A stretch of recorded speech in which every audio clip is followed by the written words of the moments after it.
I paid for their dream vacation. I used my own savings, the money I had set aside for fixing my old car, just so they could have the trip they always talked about. Hawaii. Sunsets, cocktails, waves. I imagined how happy they'd be, how grateful. I thought maybe this time they'd finally see how much I do for them. I was wrong. So wrong. Growing up, I was always the quiet one in the family. My sister, Rachel, was the golden girl. Loud, pretty, the one who could charm her way into anything. My parents adored her. I was the one who stayed out of trouble, followed the rules, took care of things when no one else did. I never asked for much. I just wanted to feel included. Even as adults, the pattern stayed the same. Whenever something needed to be done, bills, errands, helping with the house, they'd call me. Not because they appreciated me, but because they expected it. I did it all without complaining. That's just how I was raised. Family first. Always. So when they started talking about going to Hawaii, I saw their faces light up like children. It was their dream, they said. They'd never had a proper vacation. But the problem was money.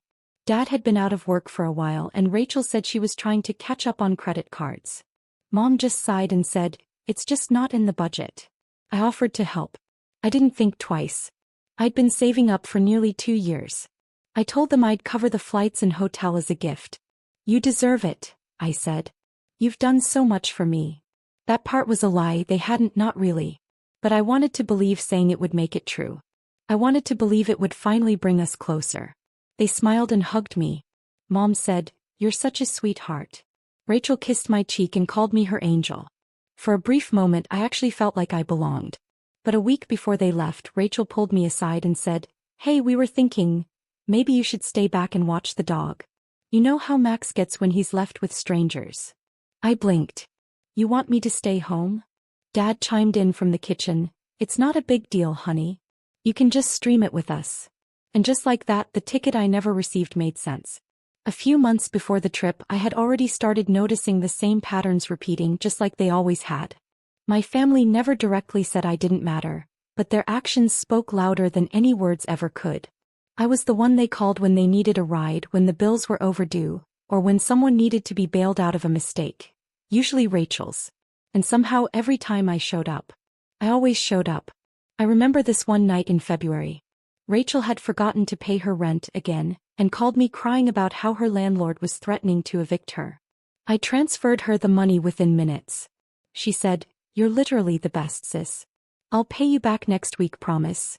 He never did. She never even brought it up again. That's just how it was. She'd mess up and I'd fix it. There were other moments, quieter ones, that chipped away at me over time. I had a work trip opportunity to New York last year, a rare chance for me to attend a conference and finally put myself out there. But that same week, my mom suddenly remembered that she had knee surgery scheduled and asked if I could drive her to and from the appointments. I canceled the work trip without hesitation. She didn't even say thank you, just handed me her grocery list while I drove her home. They didn't even try to hide their expectations. It was always just understood that I'd take care of everything. Once I brought it up, gently, and Dad laughed it off like it was the funniest thing he'd ever heard. "It's just money, sweetheart. We'll make it up to you. Don't worry so much." But they never made it up. Every little piece of me I gave away just vanished into a black hole. And whenever I hesitated or said I was busy, they'd lay it on thick. The guilt, the emotional tugging, the stories of how tired they were or how no one else cared. "We just have no one else we can count on," Mom would say dramatically. "You're our rock." Rachel would throw in her own kind of charm. "You're so generous. Honestly, I don't know how you do it. You're like a saint." She'd say it with that sugary smile, that voice that always sounded like she was talking to a child. And for some reason I'd eat it up every time. Even when I knew she didn't mean it. Even when I knew she'd turn around and call me boring or weird to her friends.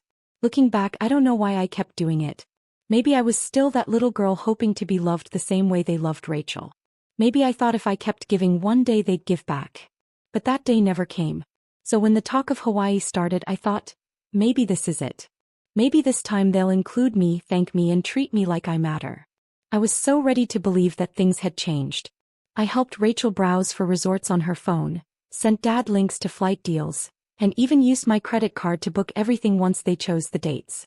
And even then, with all the excitement building, I didn't realize they had never planned for me to go. I thought I was part of it. But really, I was just the one making it happen, not the one who got to enjoy it.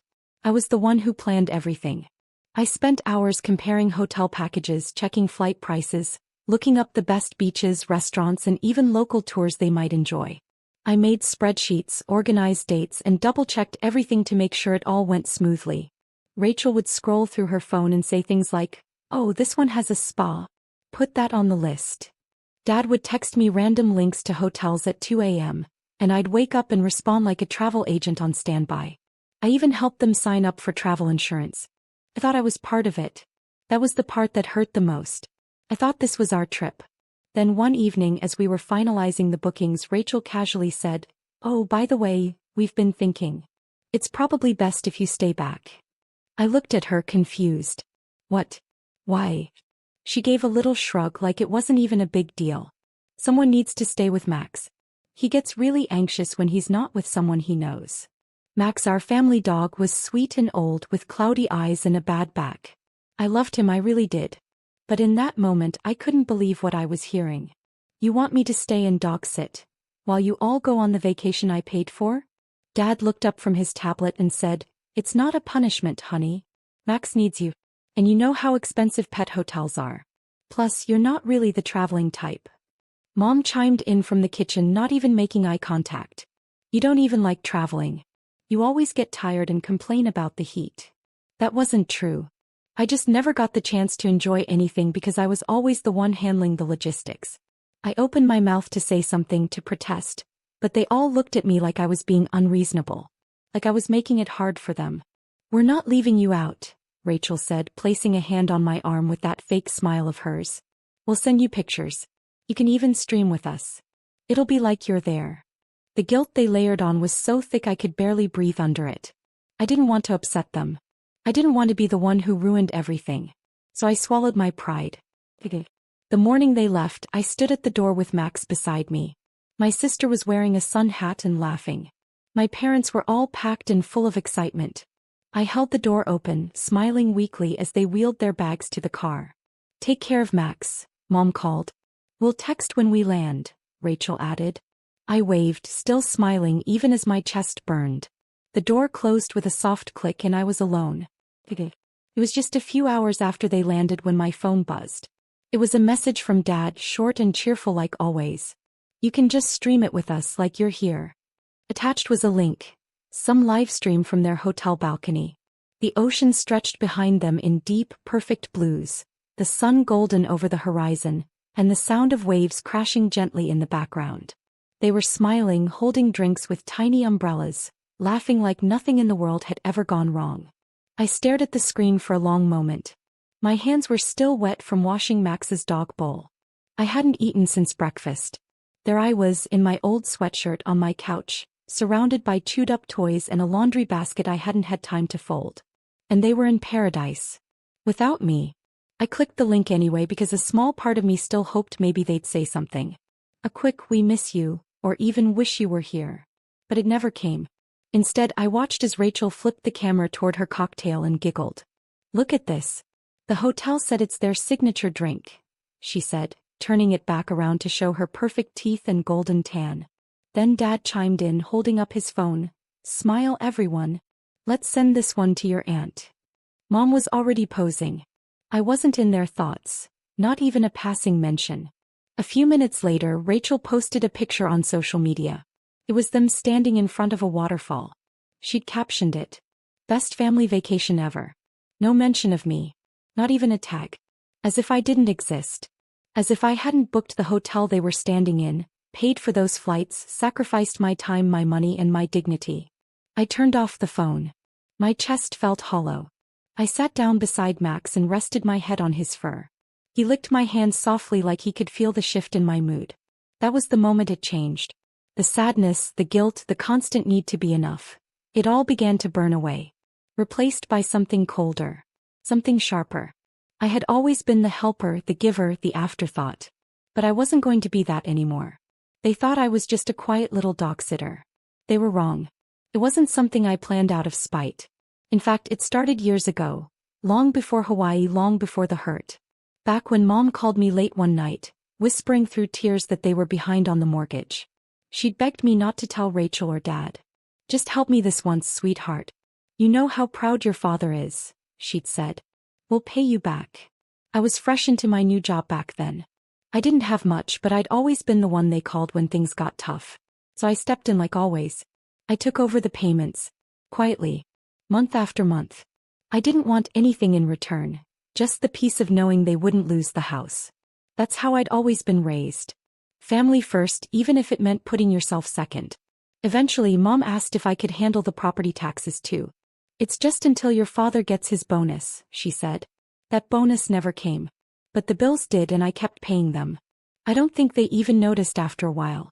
The house just kept running like normal, and they assumed life was handling itself, like it always had when I was around. But one thing they didn't realize. During all of this, I'd asked a friend of mine who worked in real estate to help me with some paperwork. Quietly, discreetly. We updated the title. Since the mortgage was in my name now, it only made sense. Legally, that house was mine.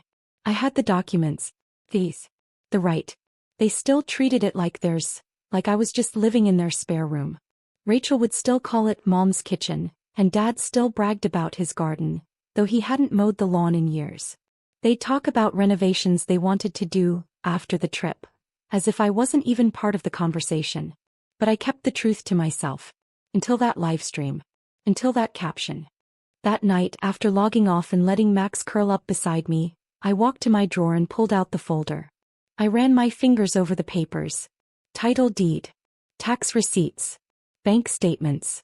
Everything with my name. All the things they never cared enough to ask about. Then I called my lawyer. A quiet man named Harris I'd used once before. I need an eviction notice drawn up, I told him. For tenants, he asked. No, I said. For my family. There was a pause on the other end, but he didn't ask questions. Within a day, the paperwork was ready. Official, stamped cold. I printed it and slipped it into a plain envelope. No threats, no drama, just the truth. It was mine now. And they needed to go. But I didn't send it. Not yet. I waited. Because I wanted them to see it. To understand what it felt like. That twist in your chest when someone you trust shows you exactly how little you matter to them. I wanted it to come at a moment when they felt most comfortable, most safe. That way, when the truth hit, it would hit deep.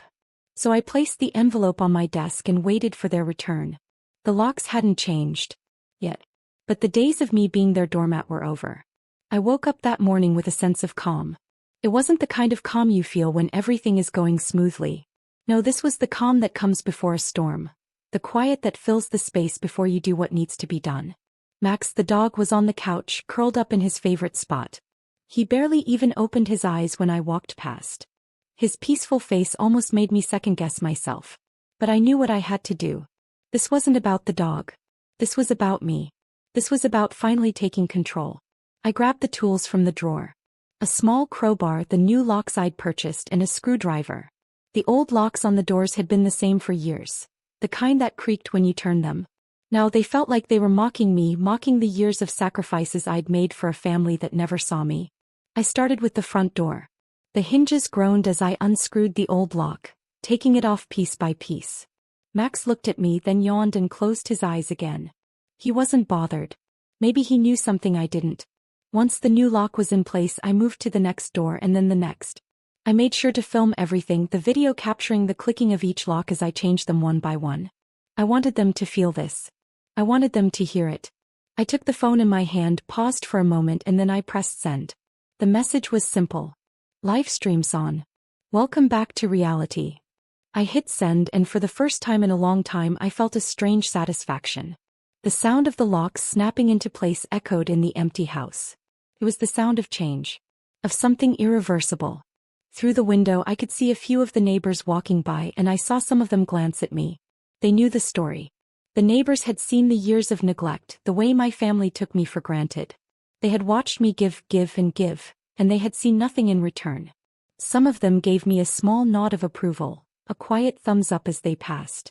I didn't need their validation, but it was nice to know that, finally, someone understood. I moved on to the next task. Packing their things. I started with Rachel's stuff. Clothes, shoes, trinkets from her trips. It was all neatly packed into boxes. I didn't throw anything, didn't slam anything. Everything was carefully folded, sorted, and placed into the boxes. I wasn't angry anymore. I wasn't upset. I was calm. Next was Mom and Dad's things. Books, personal items, photos.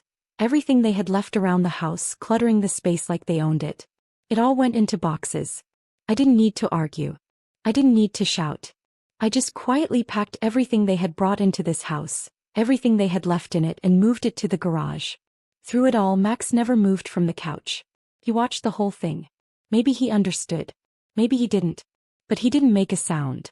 When the last box was packed and set aside in the garage, I paused. I stood in the living room just taking in the emptiness. The house that had always been theirs was now mine. I'd changed the locks, packed their things, and sent them a message they couldn't ignore. I didn't feel victorious. I didn't feel angry. I just felt done. And it was more than enough. The sound of the front door slamming open echoed through the house, followed by the unmistakable chaos of their return. Dad's voice rang out first, booming with anger as he stormed inside, followed by Rachel's frantic steps. "What the hell is this?" Dad shouted, his voice raw with fury. "What do you think you're doing?" Rachel's footsteps were just behind him, her voice shaking. "You can't just kick us out like this," she cried. "This is our house." But I didn't flinch. I didn't even look up at them as they came inside, their footsteps heavy with rage. I stayed in the kitchen, leaning against the counter, the last box in my hands. I could hear their disbelief, the way they were trying to grasp the situation, but I wasn't going to be dragged into the frenzy of their anger. "You can't just change the locks." Dad shouted again, his voice a mixture of confusion and fury. "What is this? What's going on here?" I took a slow breath, letting the silence settle between us. I wasn't angry. I wasn't emotional. I was calm, maybe even a little relieved. The tension that had built up over the years was finally lifting, and I could see their confusion, their shock. I turned around and looked at them, really looked at them for the first time in a long time. "You always said I wasn't really part of this family," I said, my voice soft but steady. "Now, I believe you." There was a moment of stunned silence, and I could feel the sting of the truth in the words I had just spoken. They both froze, but I didn't give them time to respond. I wasn't interested in fighting. I wasn't interested in screaming. I had done enough of that in my head over the years. Now I was just stating the facts. "What are you talking about?" Rachel said, her voice cracking. She was standing near the door, her face a mixture of confusion and disbelief. "You can't do this. This is our home." I didn't reply right away. Instead, I calmly walked over to the drawer where I had placed the documents earlier, the ones I had kept hidden for so long. I handed them to Dad. "Here," I said. "These are the papers for the house. My name's on the title. I've been paying the taxes, the mortgage, everything. This house is legally mine." Dad stared at the papers, his face going from red with anger to pale with realization. He opened his mouth as if to say something, but no words came out. "I don't want to hear about legal threats," I continued, my voice unwavering. "You wanted to throw me out of your lives when it was convenient. Well, I'm doing the same now.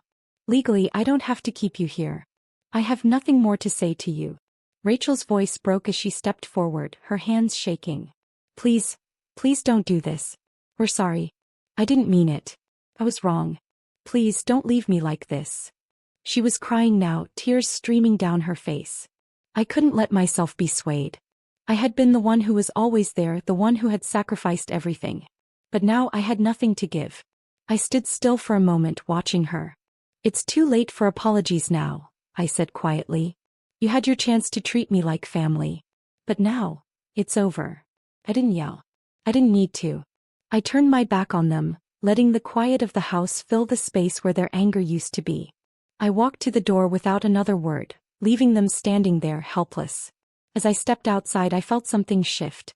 The weight of years of unspoken resentment lifted off my shoulders. It was over. The house was mine now, and so was my peace. They could never take that from me. I stand outside, feeling the cool breeze as I watch Max sniff around the yard, his tail wagging lazily. He looks at me with those trusting eyes, as if asking for nothing more than a little attention. Unlike the people I'd once called family, he's never let me down. He's the only one who's never betrayed me, never treated me like an afterthought. For years I had been the one who gave. I was always the one to make sacrifices, to put my own needs aside for the sake of others. I sacrificed vacations, time, money, even my dreams. My family had been my priority. But it never occurred to them that loyalty works both ways. I had been the one who always showed up, who always tried to fix things to keep the peace. But in the end, I was the one left behind, watching them live their dream while I was stuck pet-sitting. I've spent so much time in the past trying to understand why I wasn't enough for them, why my efforts weren't valued. And maybe that's the hardest thing to come to terms with, the realization that family doesn't always mean loyalty. Sometimes, the people who are supposed to love and support you are the first to forget you when it no longer suits them. But I've learned something powerful through all this. I've learned how to stand up for myself, how to set boundaries, and how to walk away from the people who only took from me. I found my voice, and with it, my peace. I still walk Max around the block sometimes, just like I did before. He's always there, just as calm, just as steady. He's the one who reminds me that trust, loyalty, and love are earned, not taken for granted. So I've learned a hard lesson. Sometimes the ones you serve the most are the first to forget you. Just don't forget yourself. It's not easy to walk away. But sometimes that's the only way to find the peace you deserve.